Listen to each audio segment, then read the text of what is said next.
मध्य प्रदेश की एक पूर्व डिप्टी कलेक्टर हैं, नाम है निशा बांगरे। जब पिछले साल एमपी में विधानसभा चुनाव हो रहे थे तब वो लगातार सुर्खियों में थी।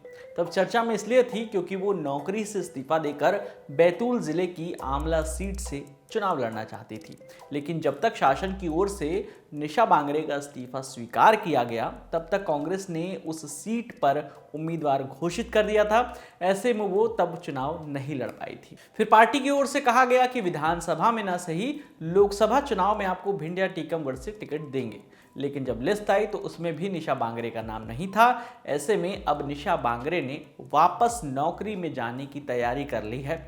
इसके लिए उन्होंने बाकायदा मध्य प्रदेश शासन को पत्र लिखकर मांग की है कि उनके प्रति शासन जो है वो सहानुभूति दिखाए और उनको फिर से नौकरी में वापस ले लिया जाए। क्या है पूरा मामला, चलिए आपको शुरुआत से बताते हैं। निशा बांगरे छतरपुर जिले में बतौर डिप्टी कलेक्टर पोस्टेड थी। वो छतरपुर जिले के लवकुश नगर में एसडीएम थी और इसी दौरान उन्होंने नौकरी छोड़ दी थी। दरअसल नवंबर 2023 में हुए विधानसभा चुनाव के दौरान निशा बांगरे कांग्रेस के टिकट पर आमला सीट से चुनाव लड़ना चाहती थी। इसके लिए उन्होंने डिप्टी कलेक्टर के पद से इस्तीफा दे दिया था। हालांकि जब तक सरकार ने उनका इस्तीफा स्वीकार किया, कांग्रेस ने इस सीट से मनोज मालवीय को उम्मीदवार बना दिया था। हालांकि कांग्रेस ये सीट करीब 12,000 वोटों से हार गई थी। इसके बाद 27 मार्च 2024 को मध्य प्रदेश कांग्रेस ने उन्हें पार्टी का मुख्य प्रवक्ता बना दिया। कांग्रेस के प्रवक्ता पद पर रहते हुए निशा बांगरे लोकसभा सीट की राह देख रही थी, लेकिन इस बार भी कांग्रेस ने उनको टिकट नहीं दिया। वहीं जब निशा को डिबेट्स में शामिल होने के लिए कहा गया तो उन्होंने 3 महीने पहले सरकारी नौकरी में वापस जाने के लिए भेजा गया आवेदन जो है वो सार्वजनिक कर दिया। सरकारी नौकरी में वापस जाने के फैसले पर निशा बांगरे ने क्या कुछ कहा, सुनिए। मैंने तो नौकरी में वापस जाने का आवेदन 18 जनवरी 2024 को ही दे दिया था और परिवार के दबाव में ही दिया था। परिवार चाहे मायका पक्ष हो ससुराल पक्ष हो, दोनों का यही कहना था कि कांग्रेस पार्टी ने आपको टिकट देने का वादा किया था, विधानसभा में आपको नहीं दिया, फिर लोकसभा में किया था, अभी भी नहीं दिया। तो परिवार का दबाव ऐसा है कि आपको अपनी नौकरी के माध्यम से जो है जनता के हित में और राष्ट्र के हित में कार्य करना चाहिए। इसीलिए मैंने नौकरी में जाने का आवेदन जो है बड़े अधूरे मन से दिया था। अभी तक मैंने कोई बहुत खास प्रयास नहीं किया, आवेदन जरूर दिया है। 3 महीने हो चुके हैं। आप एक पढ़ी लिखी महिला हैं, सरकारी नौकरी भी कर चुकी हैं, तो क्या आखिर कांग्रेस ने ऐसी वादा खिलाफी क्यों की?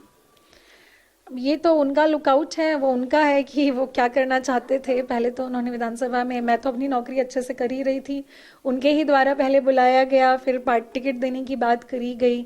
मेरा कोई खुद से ऐसी रुचि थी नहीं, क्योंकि मेरी कोई पारिवारिक या राजनीतिक पृष्ठभूमि नहीं है जिसकी बदौलत मैं राजनीति में आगे बढ़ सकूं। लेकिन फिर भी मैंने ये दुस्साहस किया था सिर्फ इसीलिए कि उन्होंने वादा किया कि हम आपको विधानसभा का टिकट देंगे। विधानसभा का नहीं दे पाए तो उस समय कहा था लोकसभा का टिकट देंगे, तो वो भी नहीं हो पाया।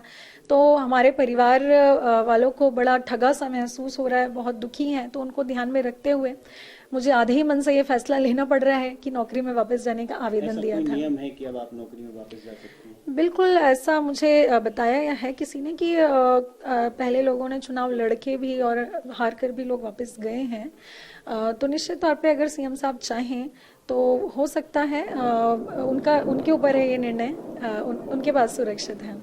उधर निशा बांगरे के प्रशासनिक सेवा में वापस आने की गुहार पर बीजेपी ने तंज कसा है।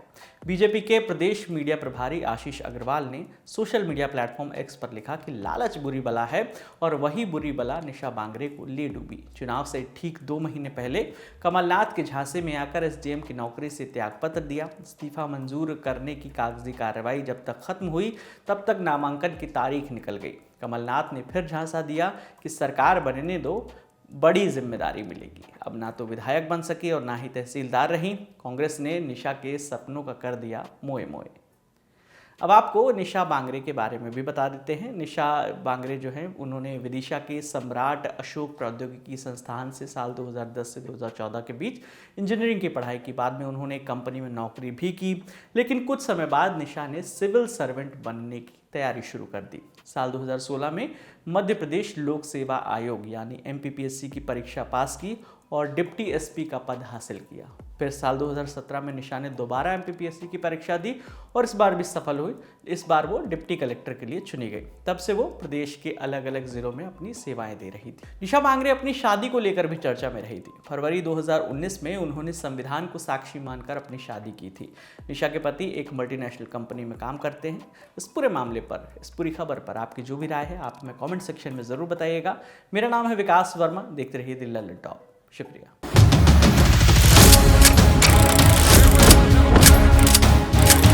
कंधों पर मेहनत का बस्ता, आंखों पर कौतूहल का लेंस, आपकी कहानियों के पहले गवाह और पर्दे के पीछे के नायक, गांव देश के मिजाज सुनने को तैयार हैं।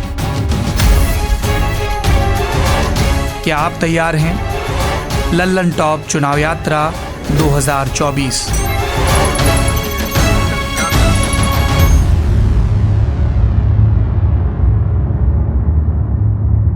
Powered by Mangaldeep.